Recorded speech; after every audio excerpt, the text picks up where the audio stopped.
Are you tired of being overcharged and forced into paying a monthly subscription for your Mac and Windows software? Well, if you are, currently we're having a 50% off discount on all the latest Mac and Windows software, such as AutoCAD, SolidWorks, Photoshop, Microsoft Office, and much more.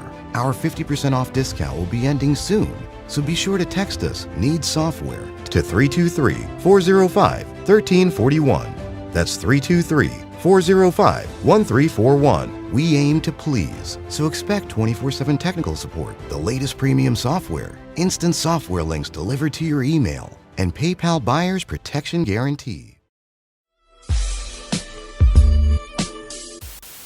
What do you think of your boy? Oh, we was going to get to that. I guess we could segue into it. To Jamar, what do you think of your boy, of tour boy? I guess he meant to say your boy Godfrey and T.I. issue. Let's get into it. Shout out to Abdul Clutch. He said T.I. had a lot of bass talking to Godfrey. I don't know why. First of all, today's a Tuesday, so Godfrey shoots his podcast on Tuesdays. So that's the only reason that he's not here right now, because I'm sure he'd want to get into this. And he's since had T.I. on his show. Yes. And not to mention, T.I. is a friend of the Godcast. He's a friend of the Godcast. You know, shout out to T.I. Shout out to Five Mics. You know, we fucks with T.I. Okay. And I'm just gonna say, you know, to be honest, as a rapper who low-key wouldn't mind trying his hand at stand-up, yo, my hat's off to T.I.'s bravery to even do this, to be known not just as a rapper, but a high-level rapper, right? Right. A rapper that people take serious, like T.I. ain't no necessarily known as no play nigga. Like, this the man that got caught with mad fucking guns and you know what I mean? Is known for like being nice with his hands and all this type of shit. So you don't necessarily for him to put himself out there in a vulnerable position like this, to me, is commendable, because that's the only way that you can reinvent yourself in this world. So I understand his point of view, and I commend it. Now, I also understand Godfrey's point of view too, though. You know, Godfrey feels like, listen, I'm an established comedian. There's certain protocol to this game of how shit goes. Hey, Leah Sawyer, I see you in the house. There's certain protocol to how this comedy game goes, and you know, if I'm the headliner, then nobody's supposed to go after me. Like, I get all of that. I understand all of that. You know what I mean?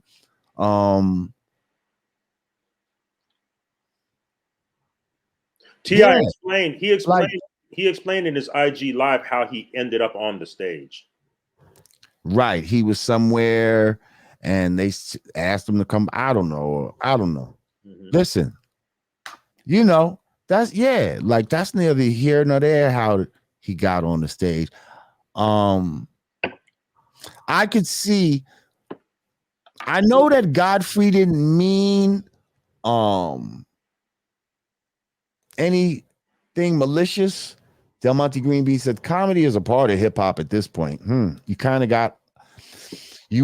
have a point there, Del Monte. And I'm going to say, not that comedy is part of hip hop. Well, first of all, comedy, yes, has been a part of hip hop. Some of the greatest punchlines in hip hop make you laugh. You know what I mean? Like, right, are kind of comedic. But also, I would say that hip hop is a part of just all popular culture now. Like, the hip hop, the comedians have hip hop edge to them. Basketball players, boxers, football players. Everybody has a fucking hip hop edge to them that didn't exist before. Like, you know what I mean? Cat Williams. Not just I'm saying like outside. Yeah, Cat Williams. Oh, there goes our queen, Asia. Peace, Asia. We ain't see you in a minute. How are you, queen? Looking beautiful in your thumbnail as usual. Peace to the queen. We appreciate Asia in the house. Always supports the Godcast. Salute. Love her. What was I gonna say? You were saying how hip hop has permeated. Has permeated like just the whole, like, because I remember when, okay, in boxing, Mike Tyson was the hip hop boxer at that time. Everybody, all the other black boxers, you know, they probably heard hip hop, but they didn't have that hip hop swag. You know what I mean? They were kind of corny. When it came to basketball, Allen Iverson was the hip hop basketball player. You know what I mean? The way he wore his gear and fucking his jewelry and just the way his mannerisms, he was the hip hop basketball player. You know what I mean? Facts. Since then, now there's a whole bunch of fucking hip hop basketball players / hip hop boxers, you know, and I'll name like Mayweather's a hip hop boxer. Fucking the light skinned boy, who's the new one? Is it Gervonta Davis? Gervonta Davis, he's a hip hop boxer. My man with the beard. Who's the other guy? You know what I'm talking about. Adrian Broner. Yeah, Adrian Broner. He's a hip hop boxer. You see what I'm saying? Like right. those are all, that's shit that you're used to seeing that type of shit now. You even got hip hop baseball players. Like baseball used to be one of the corniest sports, like, you know, as far as the type of nigga that would play it. Like, you know what I mean? Like, because you kind of go by like who you see in the clubs. Like, you know what I mean? Mm-hmm. Like, I feel like I would see basketball and football players in the clubs more than anybody. You know what I mean? Like back in the days. Like, what's the Bengals quarterback? What's that nigga's name? I don't know. I don't follow football like that. I don't even know. He was jacking some hip hop swag as well. Yeah, well, I'm just saying, like, that's kind of normal now. It's normalized in popular society, whereas we came up in a time. So you're gonna have hip hop infused in comedy, in, you know, shit, in cooking. You know what I mean? Like in everything. Like hip hop has permeated everything. It is pop culture now.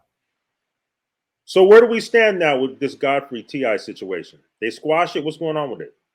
Yeah, well, first of all, how is, you know, Godfrey hit me up. It was like, yo, you know, I was in Atlanta. I was doing my thing, and, you know, I'm doing my thing, and they're like, yo, Godfrey, T.I. wants to get on after you, you know, get on after you. And I was even like, word? Like, you know what I mean? Like, because to get on after somebody like Godfrey, again, that takes a lot of fucking balls, yo. Like, you gotta hats off T.I. just on his self-confidence. You know what I mean? Right. His self-confidence. But he probably wasn't even looking at it necessarily as headliner or all that. He just feeling like he was just getting his chance to do something that he wants to do now. You know what I mean? And what I will say is, what I can relate to is there are rules, right? But not all rules apply for everybody. I'm sorry. It's just true. Certain people have the ability to cut the line. Like, this is not, and you might say, oh, people got to pay their dues, da-da-da-da-da. Listen. Some people have the ability to, you know what I mean, do things that other people can't do. We got to get Godfrey, man. And yeah. I know Godfrey's Yeah. all big about paying dues in the comedy game. Right, because he takes it seriously. He's been doing it a long time. I understand. And when you feel like somebody's just been doing it for a little while, and they coming in and taking liberties almost, it feels like, and going into spaces that it took you a very long time to get to, you might feel a type of way, and I think he protects it in a way. He protects it. He protects the craft. I think he's a conservationist when it comes to comedy. And I think he feels like just any old person shouldn't get into it. I mean, I kind of feel that way about hip hop in a way, but at the same time, I don't feel that it's up to me to say who can or who cannot do it. For the longest time, people were trying to say that, oh, Lord Jamar was saying that white people can't do hip hop. No. That's not what I was saying. I never said that. Now, have I felt that way before? You know what I mean? Have I felt like they don't need to be doing it? Probably, especially in the beginning, I might have felt that way, but there's some artists that, have made me feel, some white artists that made me feel like, nah, y'all motherfuckers, y'all can do it because you taking it seriously. You know what I mean? And you really understand the shit. Lord Jamar. Yeah. That's very profound what you said about how some people can cut the line, right? Mm-hmm. When you said that, you know what went off in my head? You know what light bulb went off in my head when you said that? What's that? And it made me want to ask you this question. Shaquille O'Neal. Mm-hmm. Do you think it was appropriate for him to skip the line? Remember that album? He came out with a whole rap album and single. Shaquille O'Neal. I think he was the first NBA rapper with a rap album. NBA basketball player with a rap album. Remember that? Right. I mean, Kobe did an album too. He was working with track masters and all kind of shit like that. Right. I think Shaq was the first. So what's your opinion on Shaq being an MC as a NBA All-Star? I mean, back then we didn't love it. You know what I mean? We were like, okay, but we weren't like, yo, Shaq shouldn't be rapping. Mm-hmm. You know what I mean? Mm-hmm. And I don't think that Shaq would have necessarily wanted to or tried to get on after a headlining rap act, but he could have done that. You see what I'm saying? He was big enough to do that. Mm-hmm. And if he did that, whatever happens, happens. Yeah. You see? Yeah. Like whatever happens, happens. I'm not going to stop it though. Like it would be a little weird, but it's like, okay, fuck it. You want to go out after me? You know what I mean?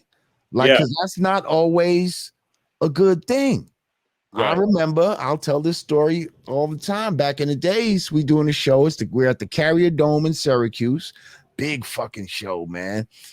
And I remember it was a whole bunch of people, Brand Nubian and Run DMC was the headliners, But it was a bunch of people before us as well. This is a big ass show. They had a step show, all that type of shit. Okay. But we was hot. This is when we, first coming out. The album is hot. We're the hottest shit out at this moment. Mm-hmm. So Run DMC's the headliner. And then so during the show, they're like, you know what? Y'all can go ahead and close it out. Y'all can headline the show. And we like, what? So we feeling like an honor, like, yo. Like Run DMC is gonna allow us, like we so hot right now that Run DMC is letting us close this shit out. And I was like, wow. Yo, them niggas got on stage. Sure. Help yourself. Yo, them niggas got on stage and fucking murdered it. I mean, their stage show was so polished, so precise. Their fucking records was so huge.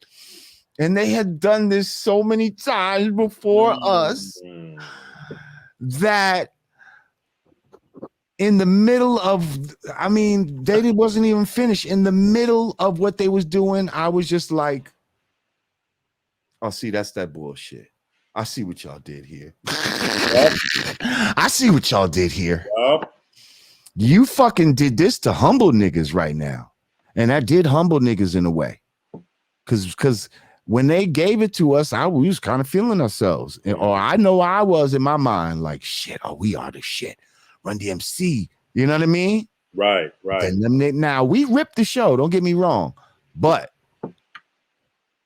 the shit that they did was incredible. You know what I mean? I learned a lot of shit that night.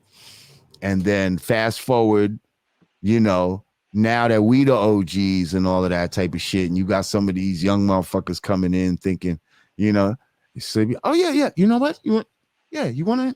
Yeah, we'll let you headline. You know what I mean? Took a page out of that playbook. What? To the point where help yourself. The point where they thought we was looking out. We get on before these motherfuckers. We rip the shit so hard that people think that it's over and start leaving. Oh, wow. And then people's like, yo, no, stay, hang on, we still got one more act. People's looking like, man, how you gonna follow that? Like these niggas just killed it. Like you gotta beat traffic. Yo, like we literally did that to some people before. People started leaving because they didn't believe that anything could go after that. Wow. The way we murdered it. That's word is bomb. So I say all that to say, going on after a headliner, a heavy hitter,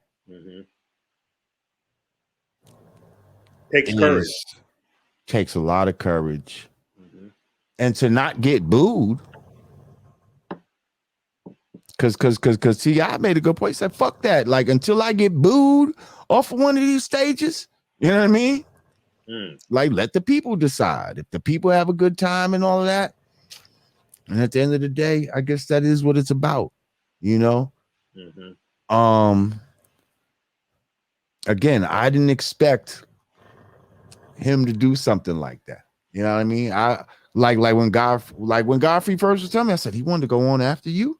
And he was like, yeah, that's what I'm saying. Like, you know what I mean? And I'm just like, I was just thinking that's just kind of bold, you know? But hey, if you want to do it, so be it. But I think it was Godfrey's comments when he said certain things about, you know, he wasn't going to sit and watch it and all of that type of stuff. I think that's kind of the stuff that made, you know, when it fell on T.I.'s ears, you know, it sounded like a little bit of hateration, holleration in the dancery, just a little bit, you know what I mean? And but they were able to talk it out. He brought T.I. on his podcast, right, where things did get a little tense again, but you know, they worked it out and they talked it out like men. And yeah, I'm glad to see it, man. And I'm glad that, you know, my man Godfrey is making noise, man. Out here. Yeah, he making noise out here. Shit, in these. Godfrey's been a busy man, man. He's everywhere. Internet streets. In these streets. Internet streets. Once again, shout out T.I. Shout out 5 Mics. They are friends to the Godcast. We love T.I. We love Godfrey. We love 5 Mics. We all family. And nobody wins when the family feuds, right? That's what Jay-Z said. Right.